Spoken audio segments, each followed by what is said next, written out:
রমজানে অফিস সূচি সকাল ৯টা থেকে বিকেল ৩:৩০ পর্যন্ত। মন্ত্রিসভায় সিদ্ধান্ত, ব্যাংক সহ অন্যান্য আর্থিক প্রতিষ্ঠানের সিদ্ধান্ত নিজস্ব নিয়মে। ঝিনাইদহের লেবুতলায় জঙ্গি আস্তানায় অপারেশন সাবটেল স্প্লিট সমাপ্ত। বিস্ফোরক উদ্ধার, নিহতদের একজন হোলি আর্টিজানে হামলাকারীদের আশ্রয়দাতা আব্দুল্লাহ, নিশ্চিত করেছে পুলিশ। বন্যায় হাওড়াঞ্চলে ২১৩ মেট্রিক টন মাছের ক্ষতি। সংবাদ সম্মেলনে মৎস্য অধিদপ্তর, পোনা অবমুক্তকরণ ও বিল নার্সারির জন্য ৫ কোটি টাকা বরাদ্দ। চামড়া শিল্পনগরীর কেন্দ্রীয় বর্জ্য শোধনাগার নির্মাণে বিসিকের বিরুদ্ধে দুর্নীতির অভিযোগ। মারাত্মক দূষণের মুখে প্রকল্প এলাকা, ব্যবসায়ীদের ক্ষোভ।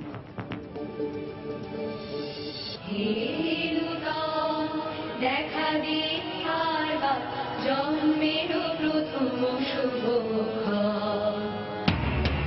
২৫শে বৈশাখ বিশ্বকবি রবীন্দ্রনাথ ঠাকুরের ১৫৬তম জয়ন্তীতে দেশ জুড়ে নানা আয়োজন। কবিগুরুর স্মৃতি ধরে রাখার দাবি।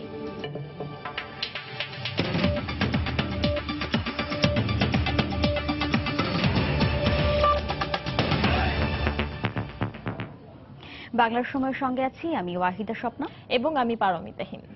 বাণিজ্যিক ব্যাংকের পরিচালকদের মেয়াদ একটানা ৯ বছর করায় বিধি রেখে ব্যাংক কোম্পানি আইন সংশোধনের খসড়ায় নীতিগত অনুমোদন দিয়েছে মন্ত্রিসভা। সকালে সচিবালয়ে প্রধানমন্ত্রী শেখ হাসিনার সভাপতিত্বে মন্ত্রিসভার নিয়মিত বৈঠকে এতে অনুমোদন দেওয়া হয়। পরে ব্রিফিংয়ে মন্ত্রিপরিষদ সচিব সাংবাদিকদের জানান, একই পরিবারের ২ জনের পরিবর্তে এখন থেকে ৪ জন পরিচালক পদে দায়িত্ব পালনের সুযোগ পাবেন। বৈঠকে রমজানে অফিসের নতুন সময়সূচি ঘোষণা করা হয়। দেশে ব্যাংক কোম্পানি আইন দ্বারা পরিচালিত বেসরকারি ব্যাংকগুলোতে পরিচালনা পর্ষদে এতদিন পরিচালক পদে ৩ বছর সময়সীমা ধরে ২ মেয়াদে দায়িত্ব পালনের সুযোগ পেয়ে আসছেন পরিচালকরা। কিন্তু এবার পরিচালক পদে টানা ৯ বছর দায়িত্ব পালনের বিধি রেখে ব্যাংক কোম্পানি সংশোধন আইন ২০১৭ এর খসড়ায় নীতিগত অনুমোদন দিল সরকার। সকালে সচিবালয়ে প্রধানমন্ত্রী শেখ হাসিনার সভাপতিত্বে মন্ত্রিসভার নিয়মিত বৈঠকে এই আইনে অনুমোদন দেয় নীতি নির্ধারকরা। এই আইন কার্যকর হইবার পর কোনো ব্যক্তি কোনো ব্যাংক কোম্পানির পরিচালক পদে ধারাবাহিকভাবে ৯ বছরের বেশি মেয়াদে অধিষ্ঠিত থাকিতে পারিবেন না। পরিচালক, ব্যবস্থাপনা পরিচালক বা প্রধান নির্বাহী কর্মকর্তার পরে নির্বাচন বা মনোনয়নের পর ক্ষেত্রমতো নিযুক্তি বা পদায়নের পূর্বে বাংলাদেশ ব্যাংকের অনুমোদন গ্রহণ করতে হবে। মন্ত্রিপরিষদ সচিব বলেন, আগে একই পরিবারের সর্বোচ্চ ২ জন সদস্য সুযোগ পেতেন পরিচালক পদে কাজ করার। তবে নতুন এই সংশোধনীতে এক পরিবারের ৪ জন সদস্য এই পদে দায়িত্ব পালন করার বৈধতা পাবেন। একই পরিবারের ২ জনের অধিক সদস্য একই সময়ে কোনো ব্যাংক কোম্পানির পরিচালক পদে অধিষ্ঠিত থাকতে পারবেন না, এই বিধানটা ছিল। এখানে পরিবর্তন আনা হলো ২ জনের জায়গায় ৪ জন পর্যন্ত থাকতে পারে। এছাড়া বৈঠকে দেশের বিনিয়োগ পরিস্থিতি উন্নত করার লক্ষ্যে দেশি বিদেশি বিনিয়োগকারীদের সুবিধার্থে পাশ হয়েছে ওয়ান স্টপ সার্ভিস আইন ২০১৭। এর ফলে ব্যবসায়ী এবং উদ্যোক্তাদের সব সেবা এক ছাদের নিচে পাবার সুযোগ হলো। বাংলাদেশ বিনিয়োগ উন্নয়ন কর্তৃপক্ষ, যেটা বিডা, তারপর বাংলাদেশ অর্থনৈতিক অঞ্চল কর্তৃপক্ষ, তারপর বাংলাদেশ রপ্তানি প্রক্রিয়াকরণ অঞ্চল কর্তৃপক্ষ বেজা, আর বাংলাদেশ হাইটেক পার্ক কর্তৃপক্ষ, এই 4টা কর্তৃপক্ষ এই কাজের জন্য কেন্দ্রীয় ওয়ান স্টপ সার্ভিস কর্তৃপক্ষ হিসাবে ওনারা দায়িত্ব পালন করবেন। ওখানে ওই ফোকাল পয়েন্টে সবার, যেমন বিদ্যুতের লোক থাকবে, গ্যাসের লোক থাকবে, তার টেলিফোনের লোক থাকবে, সব ধরনের লোক থাকবে। এটা কমনলি 16টা সেবা তারা প্রদান করবে। সোমবারের এই বৈঠকে আসন্ন রমজানে অফিস পরিচালনার জন্য সকাল ৯টা থেকে বেলা ৩:৩০ পর্যন্ত নতুন সময়সূচি নির্ধারণ করা হয়। সকাল ৯টা থেকে ৩:৩০ পর্যন্ত। দেবাশিস রায়, সময় সংবাদ, ঢাকা। ঝিনাইদহের লেবুতলার জঙ্গি আস্তানার অভিযান সাবটেল স্প্লিট শেষ হয়েছে। অভিযানে 7টি গ্রেনেড, একটি বোমা ও একটি পিস্তল সহ বেশ কিছু বোমা তৈরির সরঞ্জাম উদ্ধার করা হয়। সকালে খুলনা রেঞ্জের ডিআইজি দিদার আহমেদের নেতৃত্বে অভিযান শুরু করে কাউন্টার টেরোরিজমের বম্ব ডিসপোজাল ইউনিট। পরে উদ্ধার হওয়া 7টি গ্রেনেড ও বোমা নিষ্ক্রিয় করে তারা। বেলা 12:30টায় প্রেস ব্রিফিংয়ে অভিযান সমাপ্তির ঘোষণা দেন ডিআইজি। এ সময় তিনি জানান, আটক শামীম জঙ্গি তৎপরতার ক্ষেত্রে তথ্য আদান প্রদানে সহযোগিতা করত। গত 4 মে ঝিনাইদহের লেবুতলার ওই বাড়ি থেকে শামীমকে আটক করে পুলিশ।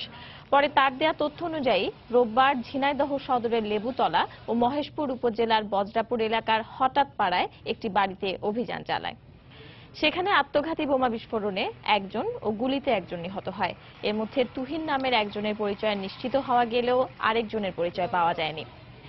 আটক শামীম গুলশানের হলি আর্টিজান মামলার ঘটনার মূল হোতা নিবরাসের আশ্রয়দাতা ছিল বলেও জানিয়েছে পুলিশ। একটা গ্রেনেডের মাত্রা বা তীব্রতা এত বেশি ছিল যে এ দিয়ে কয়েকজন লোক ক্ষতিগ্রস্ত বা মারা যেতে পারে। সেই ধরনের 8টি শক্তিশালী, একটা 9mm পিস্তল, 3 রাউন্ড গুলি এবং ইলেকট্রনিক ডিভাইস যা দিয়ে শক্তিশালী অনেক কিছু তৈরি করা সম্ভব ছিল। আমরা এগুলি পেয়েছি। গতকালকের বমি আমরা আজকে বিনষ্ট করেছি যারা এই বিষয়ে এক্সপার্ট তাদের দিয়ে। গতকাল যে জঙ্গি মারা গেছে এদের পরিচয় পাওয়া গেছে দুজনেরই? একজনের পরিচয় পাওয়া গেছে, তার নাম তুহিন। আর একজনের পরিচয় পাওয়ার জন্য আমরা প্রচেষ্টা চালাচ্ছি, পরিচয় পেলে আপনাদের জানাবো। এদিকে ঝিনাইদহের মহেশপুরের জঙ্গি আস্তানায় আইন শৃঙ্খলা বাহিনীর অভিযানে নিহত 2 জনের মধ্যে একজন হলি আর্টিজানে হামলাকারীদের আশ্রয়দাতা আব্দুল্লাহ বলে নিশ্চিত করেছে পুলিশ। দুপুরে ডিএমপি মিডিয়া সেন্টারে আয়োজিত সংবাদ সম্মেলনে এ তথ্য জানান কাউন্টার টেররিজম ইউনিটের প্রধান মনিরুল ইসলাম। এর আগে গত 27 এপ্রিল চাঁপাইনবাবগঞ্জের শিবগঞ্জে জঙ্গি আস্তানায় অভিযানে নিহতের মধ্যে একজন আব্দুল্লাহ ছিল বলে পুলিশের পক্ষ থেকে জানানো হয়েছিল। অভিযানে আমরা একজনকে ধারণা করেছিলাম যে সে আব্দুল্লাহ হতে পারে, কিন্তু সে প্রকৃতপক্ষে আব্দুল্লাহ নয়। ঝিনাইদহে আত্মঘাতী বিস্ফোরণে একজন আর একজন পুলিশের গুলিতে মারা গিয়েছে। আত্মঘাতী বিস্ফোরণে যে মারা গিয়েছে তাকে তার ভাই এবং তার 2 ভাবি পাশাপাশি গ্রামবাসী তাকে শনাক্ত করেছে আব্দুল্লাহ হিসাবে। সুনামগঞ্জে হাওর রক্ষা বাঁধ নির্মাণে অনিয়ম দুর্নীতি তদন্তে পানি সম্পদ মন্ত্রণালয়ের 4 সদস্যের প্রতিনিধি দল গণশুনানি করেছে। বেলা 11টায় শুরু হওয়া গণশুনানি দুপুর 2টায় শেষ হয়। ক্ষতিগ্রস্ত ব্যক্তিরা শুনানিতে তাদের বক্তব্য উপস্থাপন করেন। সুনামগঞ্জের জেলা প্রশাসক শেখ রফিকুল ইসলাম সহ প্রশাসনের ঊর্ধ্বতন কর্মকর্তারা এ সময় উপস্থিত ছিলেন। ক্ষতিগ্রস্তদের অভিযোগ শোনার পাশাপাশি হাওরের ফসল রক্ষায় ভবিষ্যৎ পরিকল্পনা নির্ধারণের উপরও গুরুত্ব দেন তদন্ত দল। আমরা বিল পরিশোধ করছি,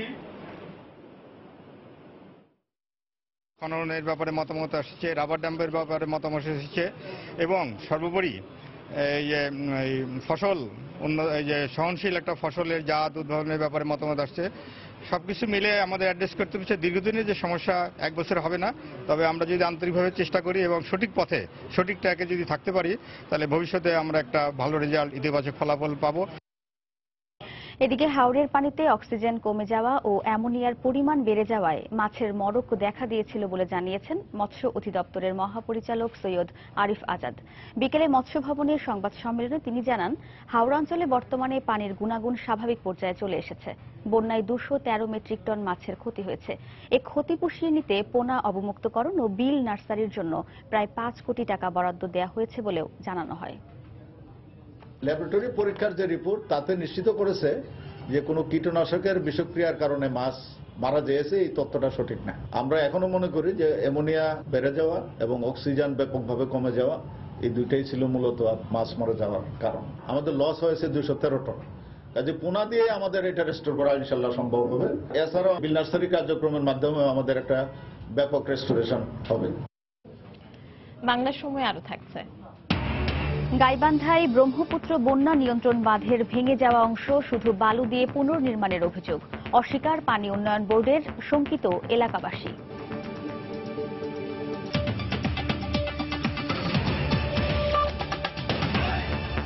চামড়া শিল্প নগরীর কেন্দ্রীয় বর্জ্য শোধনাগার নির্মাণে বিসিকের বিরুদ্ধে ব্যাপক দুর্নীতি আর অনিয়মের অভিযোগ উঠেছে। আমদানি করা 18টি কন্টেইনারে যন্ত্রপাতি 1 বছরেরও বেশি সময় চট্টগ্রাম বন্দরে আটকে থাকার পর বুয়েটের নিষেধাজ্ঞা অমান্য করে নেওয়া হয়েছে প্রকল্প এলাকায়। এসব যন্ত্রপাতির যাচাই বাছাই কার্যক্রম বা প্রি শিপমেন্ট ইন্সপেকশন সার্ভারি করার জন্য বুয়েটকে চিঠিও দিয়েছে বিসিক। এত সব অনিয়মের ব্যাপারে জুৎসই কোনো ব্যাখ্যাও দিতে পারেনি বিসিক। এদিকে থেমে নেই ধলেশ্বরীর দূষণও। জুবাইর ফয়সালের রিপোর্ট। সাভারের নির্মাণাধীন চামড়া শিল্প নগরীর কেন্দ্রীয় বর্জ্য শোধনাগার প্লান্টের অসমাপ্ত 6টি মডিউলের কাজ শেষ করতেই 2015 সালে প্রয়োজনীয় যন্ত্রপাতি আমদানির জন্য এলসি খোলে প্রকল্পের দায়িত্বপ্রাপ্ত সংস্থা বিসিক, যার পরিপ্রেক্ষিতে চীন থেকে চট্টগ্রাম বন্দরে আসে 18 কন্টেইনার মালামাল। যদিও এসব যন্ত্রাংশ আসার কথা ছিল ইউরোপীয় বিভিন্ন প্রতিষ্ঠান থেকে। বিষয়টি জানাজানি হয় 2015 সালের 28 জুলাই বুয়েট থেকে শিল্পনগরী প্রকল্পের তখনকার পরিচালক সিরাজুল হায়দারের কাছে লেখা এক চিঠির মাধ্যমে, যেখানে বলা হয়েছিল প্রথম এলসির দ্বিতীয় শিপমেন্টের এসব পণ্য মানসম্পন্ন নয়। উল্লেখ করা হয়নি কোনো যন্ত্রপাতি তৈরির উপাদান সম্পর্কেও, সম্পন্ন হয়নি শিপমেন্টের আগের যাচাই বাছাইও। বুয়েটের এ আপত্তির কারণেই দীর্ঘ 1.5 বছর কন্টেইনারগুলো আটকে থাকে চট্টগ্রাম বন্দরে। চাইনিজ কন্ট্রাক্টর যখন ফার্স্ট শিপমেন্টে আমাদের পিএসআই টিম গেছে, তখন তারা বলছে যে পাম্পগুলো তারা অ্যাসেস দিতে পারবে না। পরে আমাদের এখান থেকে হাই পাওয়ার মিনিস্ট্রি থেকে 4 জনের একটা টিম তাদের চায়না গেছি, তখনও রাজি হয়নি। পরে তারা উইদাউট পিএসআই এই জিনিসটা পাঠিয়ে দিয়েছে। তবে এবছরের 24শে এপ্রিলে বুয়েটকে একটি চিঠি দিয়ে বিসিক জানায় এসব পণ্যের পোস্ট ল্যান্ডিং ও প্রি শিপমেন্ট ইন্সপেকশন করতে হবে সাভারেই। এতে অস্বীকৃতি জানায় বুয়েট। যদিও সিইটিপিতে এসব মালামাল ব্যবহার করা হবে না বলে দাবি শিল্পনগরীর প্রকল্প পরিচালকের। তবে ব্যবসায়ীরা বলছেন এতে বন্ধ হবে না পরিবেশ দূষণ। যেই মেটেরিয়ালস কোয়ালিটি খারাপ সেটা ব্যবহার করা হবে না, সেটা আমরা নিয়ে এসেছি। এসএস পাম্প অলরেডি নিয়ে আসা হয়েছে, ক্ষতিপূরণটা কন্ট্রাক্টরেরই হবে। বিসিকের উপরে আমাদের কোনো আস্থাই নেই। তড়িঘড়ি করে আপনার সিটিপি যদি সম্পূর্ণ করার চেষ্টা করে, তাহলে আমি মনে করি যে এটা আপনার আমাদের জন্য চরম হুমকি হবে। বর্জ্য শোধনে এখনই অপারগ হয়ে পড়েছে সিইটিপির 2টি চালু মডিউল। অবকাঠামো নির্মাণেও ধরা পড়েছে ব্যাপক ত্রুটি।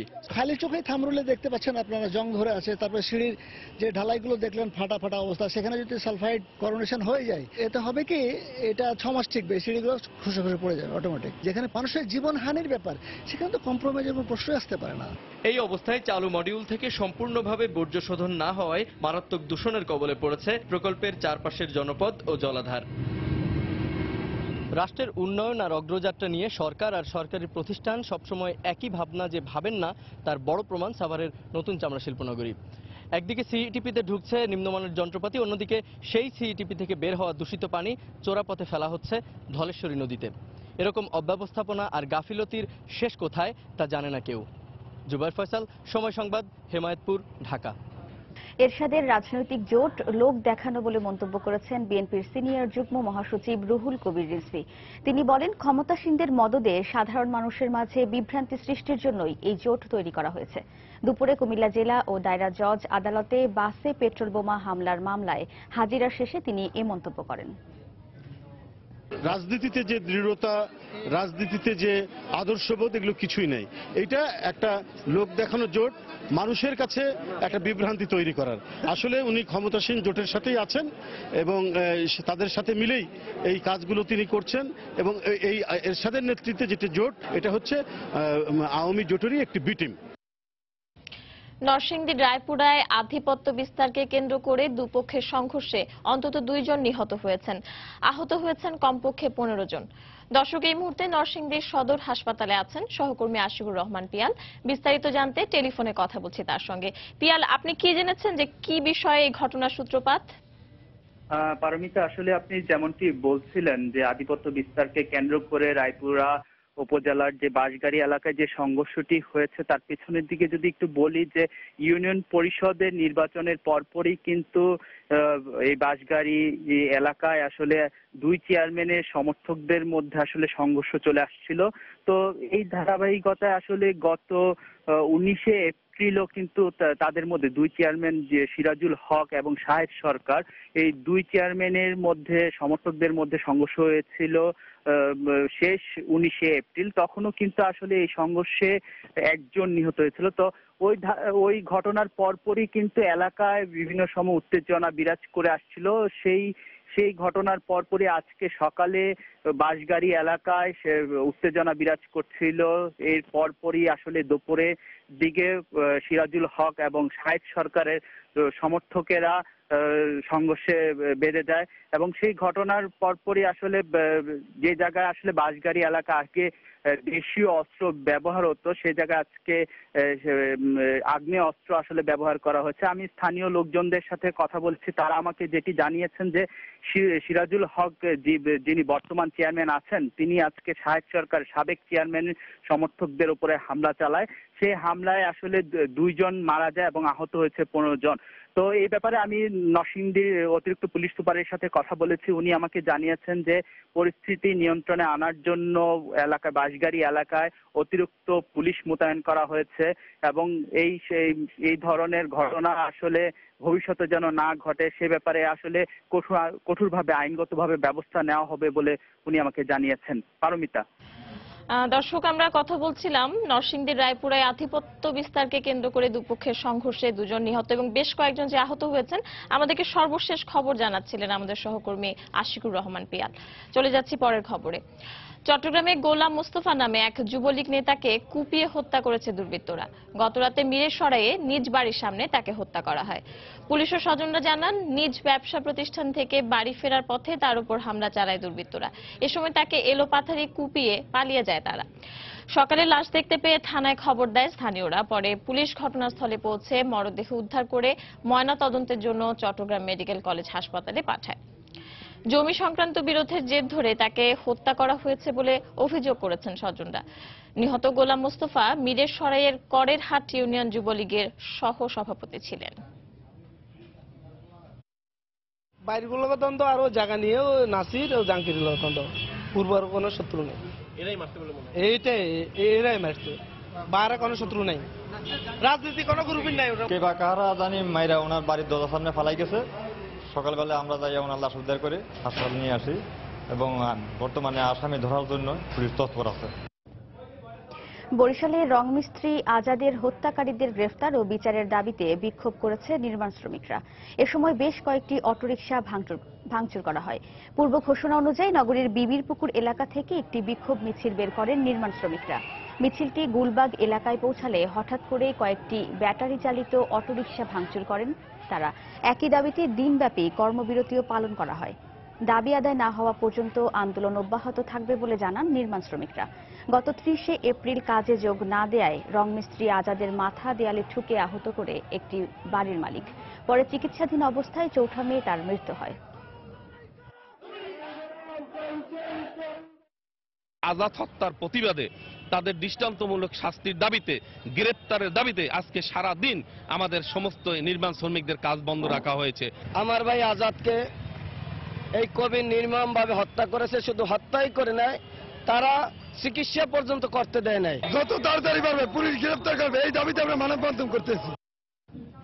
বাংলার সময় আরো থাকছে। সুন্দরবনে গাছ পাচারের সাথে জড়িত থাকার অভিযোগে 3 বন কর্মকর্তা সহ 12 জন বরখাস্ত। নেওয়া হবে বিভাগীয় ব্যবস্থা, জানিয়েছেন বন সংরক্ষক। হবিগঞ্জে বন্যা পরিস্থিতির অবনতি হয়েছে। এ অবস্থায় পানিতে ডুবে থাকা ধান সংগ্রহের চেষ্টা করছেন কৃষকরা। কৃষি বিভাগ জানায়, চলতি বছর 8 উপজেলায় 1,16,510 হেক্টর জমিতে বোরো আবাদ হয়। এর মধ্যে গত মাসে টানা বৃষ্টিপাত ও পাহাড়ি ঢলে তলিয়ে যায় অন্তত 60,000 হেক্টর জমির কাঁচা পাকা ধান। তবে পানি না কমায় অধিকাংশ জমির ধানে পচন দেখা দিয়েছে। এতে বিপাকে পড়েছেন জেলার অন্তত 90,000 কৃষক। অন্যদিকে অপেক্ষাকৃত উঁচু জমির ধান কাটতে শুরু করলেও ধানে চিটা ধরায় দুশ্চিন্তায় রয়েছেন কৃষক।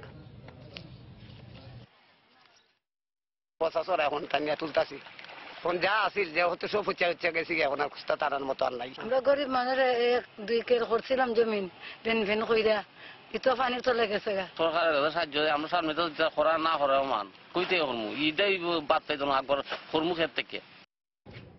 গাইবান্ধায় ব্রহ্মপুত্র বন্যা নিয়ন্ত্রণ বাঁধের ভেঙে যাওয়া অংশ পুনর্নির্মাণে সরকারি নিয়ম না মানার অভিযোগ উঠেছে ঠিকাদারি প্রতিষ্ঠানের বিরুদ্ধে। এলাকাবাসীর অভিযোগ, 30 ভাগ কাদামাটি, 40 ভাগ পলি আর 30 ভাগ বালু ব্যবহারের কথা থাকলেও শুধু বালু দিয়েই নির্মিত হচ্ছে বাঁধ। এতে বর্ষা মৌসুম নিয়ে শঙ্কিত স্থানীয় বাসিন্দা ও জনপ্রতিনিধিরা। তবে এ অভিযোগ অস্বীকার করেছে পানি উন্নয়ন বোর্ড। ওবায়দুল ইসলামের ক্যামেরায় বিস্তারিত জানাচ্ছেন হেদায়েতুল ইসলাম বাবু। গত বছর বন্যার পানির প্রবল চাপে ভেঙে যায় গাইবান্ধার ফুলছড়ি উপজেলার সিংড়িয়া এলাকায় ব্রহ্মপুত্র বন্যা নিয়ন্ত্রণ বাঁধ। ভেঙে যাওয়া বাঁধটির মাত্র কয়েক গজ দূরে ব্রহ্মপুত্র নদ থেকে তোলা বালু দিয়ে পুনর্নির্মাণ কাজ করায় আবারও বাঁধ ভেঙে সর্বনাশের আশঙ্কা করছেন এলাকাবাসী। আগের বারও এরকম করা হয়েছিল বালু দিয়ে, সেবারও টেকে নেই, এবার তো আরো বালু দিয়ে করতেছে। 35 বিটে পল মাটি দোআঁশ মাটি টেকে নাই, আর এই বালু মাটি কতক্ষণ। এখানে ব্লক দিয়া জিনিসটা বাঁধলে মানে মজবুত হতো। তাদের অভিযোগ, পানি উন্নয়ন বোর্ড কখনোই বর্ষা মৌসুমের আগে বাঁধের কাজ শুরু করে না, আর শেষ সময়ে কাজ শুরু হলেও ঠিকাদারি প্রতিষ্ঠান নিয়মনীতি অমান্য করায় সরকারি বরাদ্দের অর্থ শতভাগ ব্যবহার হয় না। সিংড়িয়ায় বাঁধ নির্মাণের বেলাতেও এর ব্যতিক্রম হয়নি। শুধু বন্যার টাইমেই কাজ হয়, পানির টাইমে, শুকনো মৌসুমে কাজ হওয়া আমরা দেখি নাই। কার্তিক অগ্রহায়ণ মাস এইদিকে যদি আরম্ভ করতো তাহলে মনে হয় যে এলাকার মানুষ হুতাশের ভিতর পড়তো না। পয়সাগুলো ঢাল বানিয়েছে, পয়সাগুলো সব বেকার চলে নেই, বালু দিয়ে বান্ধি বানিয়েছে, এখন পানি আসছে নিচে। এমন পরিস্থিতিতে আসন্ন বন্যায় বাঁধটি ঝুঁকিপূর্ণ হয়ে উঠবে বলে আশঙ্কা জনপ্রতিনিধির। তবে পানি উন্নয়ন বোর্ডের কর্মকর্তার দাবি, বাঁধ নির্মাণে কোনো অনিয়ম হয়নি। পুরা বাঁধটাই ঝুঁকিপূর্ণ এবং গতবারের চেয়ে এবারকার আরো নাজুক অবস্থা। শুধু ভাঙ্গাটুকুর জায়গায় কাজ হবে, তাছাড়া অন্য কোথাও এই যে কাতলামারি থেকে কঞ্জিপাড়া বিশাল পয়েন্ট, অন্য কোথাও কোনো রিপেয়ারের কাজ হবে না। আমি রেগুলার সাইটে যাচ্ছি এবং সেটা বালু নয়, আমাদের যে স্পেসিফিকেশন আছে, যে ডিজাইন আছে, সেই মোতাবেকই কাজ চলছে এবং এখানে কোনো রকম কোনো ব্যত্যয় নেই। 2016 সালের 29 জুলাই রাতে ব্রহ্মপুত্র বন্যা নিয়ন্ত্রণ বিআরই বাঁধের 180 মিটার অংশ ভেঙে যায়। গত 17 এপ্রিল পানি উন্নয়ন বোর্ড বাঁধটি পুনর্নির্মাণের জন্য 1,63,34,000 টাকা বরাদ্দ দিয়ে ঠিকাদারি প্রতিষ্ঠান মেসার্স রহমান ইঞ্জিনিয়ারিংকে ওয়ার্ক অর্ডার দেয়। হেদায়েতুল ইসলাম বাবু, সময় সংবাদ, গাইবান্ধা। দিনাজপুরের সরকার নির্ধারিত দামে গম সংগ্রহ অভিযান শুরু হয়েছে। দুপুরে শহরের পুলহাট এলাকায় সদর উপজেলা নির্বাহী কর্মকর্তা আব্দুর রহমান অভিযানের উদ্বোধন করেন।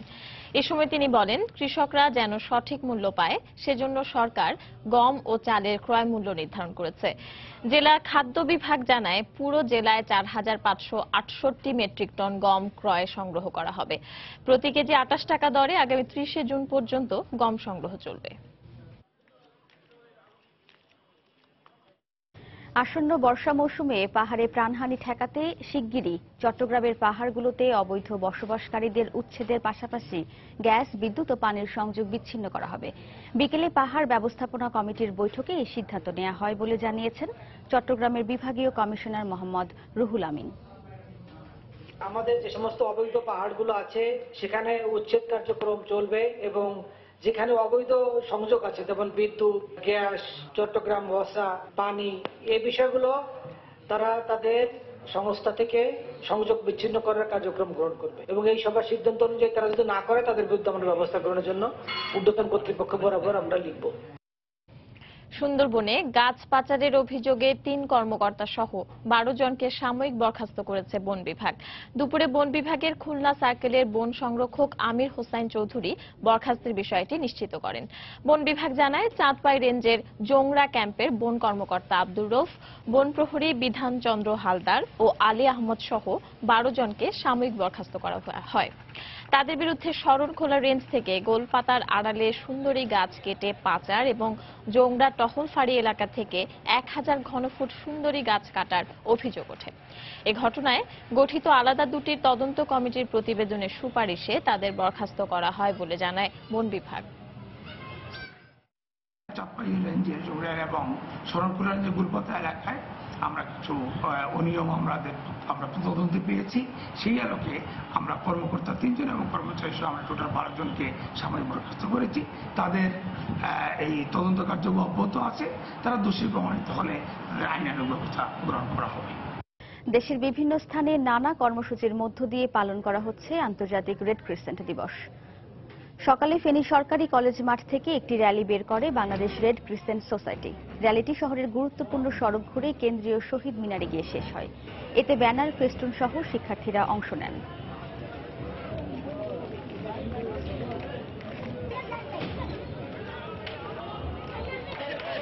টাঙ্গাইলে বেলুন উড়িয়ে কর্মসূচি শুরু হয়। পরে শহীদ স্মৃতি পৌর উদ্যান থেকে একটি র্যালি বের করে রেড ক্রিসেন্টের সদস্যরা। র্যালিটি শহরের গুরুত্বপূর্ণ সড়ক ঘুরে আবারও সেখানে গিয়ে শেষ হয়। ব্রাহ্মণবাড়িয়ায় সুর সম্রাট ওস্তাদ আলাউদ্দিন খাঁ সঙ্গীতাঙ্গনে আলোচনা সভা অনুষ্ঠিত হয়। এতে বক্তব্য রাখেন রেড ক্রিসেন্ট সোসাইটির কর্মকর্তারা। এর আগে বর্ণাঢ্য র্যালিতে অংশ নেন তারা।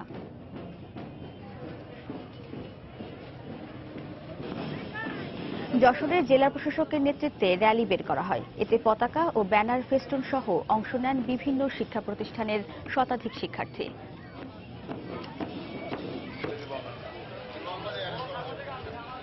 এছাড়া নেত্রকোনা সহ দেশের বিভিন্ন স্থানে নানা কর্মসূচির মধ্য দিয়ে দিবসটি পালন করে বাংলাদেশ রেড ক্রিসেন্ট সোসাইটি। আজ 25শে বৈশাখ, বিশ্বকবি রবীন্দ্রনাথ ঠাকুরের 156তম জন্মবার্ষিকী। দিনটি উপলক্ষে কুষ্টিয়া শিলাইদহের কুঠিবাড়ি ও সিরাজগঞ্জের শাহজাদপুরের কাছারি বাড়ি সহ দেশের বিভিন্ন স্থানে নানা অনুষ্ঠানের আয়োজন করা হয়। কুষ্টিয়া শিলাইদহে জেলা প্রশাসনের উদ্যোগে শুরু হয়েছে 3 দিনব্যাপী অনুষ্ঠান। সকাল থেকেই রবীন্দ্রসঙ্গীতের মূর্ছনা ছড়িয়ে পড়ে কুঠিবাড়িতে। নাচে গানে কবিগুরুকে স্মরণ করেন ভক্ত অনুরাগীরা। অনুষ্ঠানে প্রধান অতিথি হিসেবে উপস্থিত ছিলেন আওয়ামী লীগের যুগ্ম সাধারণ সম্পাদক মাহবুবুল আলম হানিফ।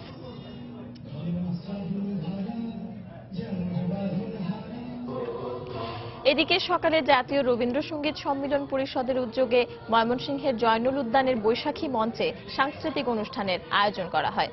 অনুষ্ঠানে ময়মনসিংহের বিভিন্ন সঙ্গীত বিদ্যালয়ের শিক্ষক শিক্ষার্থীরা রবীন্দ্রসঙ্গীত পরিবেশন ও রবীন্দ্রনাথের কবিতা আবৃত্তি করেন। এদিকে 3 দিন ব্যাপী উৎসবকে ঘিরে রবীন্দ্র ভক্তদের পদচারণায় মুখর সিরাজগঞ্জের শাহজাদপুরের কাছারি বাড়ি। গান, আবৃত্তি, নাটক ও নাচের বর্ণিল আয়োজন নিয়ে উচ্ছ্বসিত তারা। উৎসব নির্বিঘ্ন রাখতে কঠোর অবস্থানে পুলিশ প্রশাসন। বিস্তারিত জানাচ্ছেন রিঙ্কু কুণ্ডু।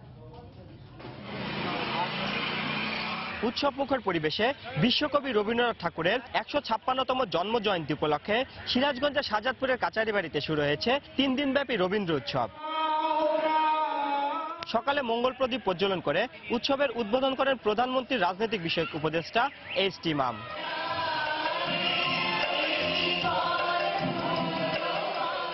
প্রতিদিন জেলার বিভিন্ন সাংস্কৃতিক সংগঠনের অংশগ্রহণে থাকছে রবীন্দ্রনাথ ঠাকুরের নাটক, সঙ্গীতানুষ্ঠান ও নৃত্যানুষ্ঠান। 25শে বৈশাখ উপলক্ষে নৃত্যলোক থেকে আমরা উদ্বোধনী নাচ করলাম ভারত সিংহের পদাবলী সাজনী সাজনী রাধিকাতে। অনেক ভালো লাগলো করে। যখন এই প্রোগ্রামটা শুরু হয়, 3 দিনব্যাপী প্রোগ্রাম হয়, তো একটা উৎসব মুখর পরিবেশ চারদিকে কাজ করে। আমরা চাই যেন এটা আরো যদি বাড়ানো যায় 5 দিন বা 7 দিন, তাহলে হয়তো আরো সুবিধা হবে। উৎসব উপলক্ষে প্রতিদিন রবীন্দ্র ভক্তদের পদচারণায় মুখরিত থাকবে এই কাছারি বাড়ির প্রাঙ্গণ। প্রতিদিন সকাল থেকে সন্ধ্যা পর্যন্ত বিভিন্ন ধরনের প্রোগ্রাম থাকবে। আমরা বিশেষত সকালবেলায় বাচ্চাদের জন্য প্রোগ্রাম রেখেছি, বিকালবেলাটা আমরা রেখেছি আলোচনা সভা। এখানে 3 দিন 3টি বিষয়ভিত্তিক আলোচনা হবে। সিরাজগঞ্জ এবং শাহজাদপুরের রাজনৈতিক, সামাজিক এবং সাধারণ মানুষ এই আনন্দের সঙ্গে একেবারে মিলে একাকার হয়ে যায়। জেলা পুলিশের পক্ষ থেকে কাছারি বাড়ি প্রাঙ্গণে বিশেষ নিরাপত্তা ব্যবস্থা গ্রহণ করা হয়েছে বলে জানিয়েছেন জেলার পুলিশ সুপার। নিরাপত্তা নিশ্চিত করার সুবিধার্থে আমরা ক্লোজ সার্কিট ক্যামেরা ব্যবস্থা করেছি, ওয়াচ টাওয়ার সহ অন্যান্য যে ব্যবস্থাপনা আছে এই ব্যবস্থাপনাটা আমরা এবার নিশ্চিত করেছি। রিঙ্কু কুণ্ডু, সময় সংবাদ, সিরাজগঞ্জ। দর্শক, কবিগুরুর 156তম জয়ন্তী উপলক্ষে চট্টগ্রামের ডিসি হিলে নানা অনুষ্ঠানের আয়োজন করা হয়েছে। এই মুহূর্তে সেখানে আছেন রিপোর্টার পার্থ প্রতিম বিশ্বাস। সরাসরি যাচ্ছি তার কাছে। পার্থ। ধন্যবাদ স্বপ্না। আজ 25শে বৈশাখ, বিশ্বকবি রবীন্দ্রনাথ ঠাকুরের জন্মদিন। বাংলা সাহিত্যের আকাশের এমন এক উজ্জ্বল তারা হচ্ছে এই রবীন্দ্রনাথ ঠাকুর। আর আজকে যেহেতু রবীন্দ্রনাথ ঠাকুরের 156তম জন্মবার্ষিকী, সেই জন্য চট্টগ্রামের বিভিন্ন সামাজিক এবং সাংস্কৃতিক সংগঠনের পক্ষ থেকে কিন্তু নানা অনুষ্ঠানের আয়োজন করা হয়েছে। আমরা এখন আছি চট্টগ্রামের ডিসি হিলে।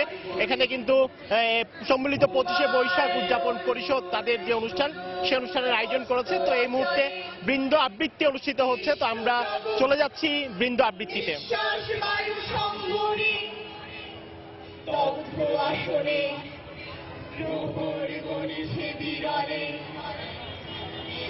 দেখা দিল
দর্শক, কবিগুরুর 156তম জয়ন্তী উপলক্ষে চট্টগ্রামের ডিসি হিলে নানা আনুষ্ঠানিকতা চলছে। সেখান থেকে আমাদের সঙ্গে যোগ দিয়েছেন সহকর্মী পার্থপ্রতিম বিশ্বাস। বাংলা সময়ের শীর্ষ সংবাদগুলো জানিয়ে দিচ্ছি আরেকবার। রমজানে অফিস সূচি সকাল 9টা থেকে বিকেল 3:30 পর্যন্ত। মন্ত্রিসভায় সিদ্ধান্ত, ব্যাংক সহ অন্যান্য আর্থিক প্রতিষ্ঠানের সিদ্ধান্ত নিজস্ব নিয়মে। ঝিনাইদহের লেবুতলায় জঙ্গি আস্তানায় অপারেশন সাবটেল স্প্লিট সমাপ্ত। বিস্ফোরক উদ্ধার, নিহতদের একজন হলি আর্টিজানে হামলাকারীদের আশ্রয়দাতা আব্দুল্লাহ নিশ্চিত করেছে পুলিশ। বন্যায় হাওড়াঞ্চলে 213 মেট্রিক টন মাছের ক্ষতি। সংবাদ সম্মেলনে মৎস্য অধিদপ্তর। পোনা অবমুক্তকরণ ও বিল নার্সারির জন্য 5 কোটি টাকা বরাদ্দ।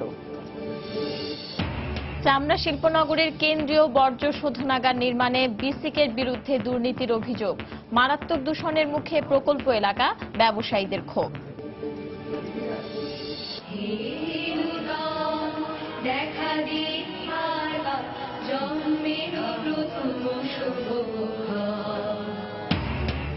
পঁচিশে বৈশাখ বিশ্বকবি রবীন্দ্রনাথ ঠাকুরের 156তম জয়ন্তীতে দেশ জুড়ে নানা আয়োজন। কবিগুরুর স্মৃতি ধরে রাখার দাবি। দর্শক, এই ছিল বাংলা সময়। যে কোনো খবর পেতে ভিজিট করুন সময়নিউজ.tv। এছাড়া এই মাত্র পাওয়া খবর আপনার মোবাইলে পেতে SMS করুন *BN লিখে পাঠিয়ে দিন 16242 নম্বরে। আর সঙ্গেই থাকুন সময়ের।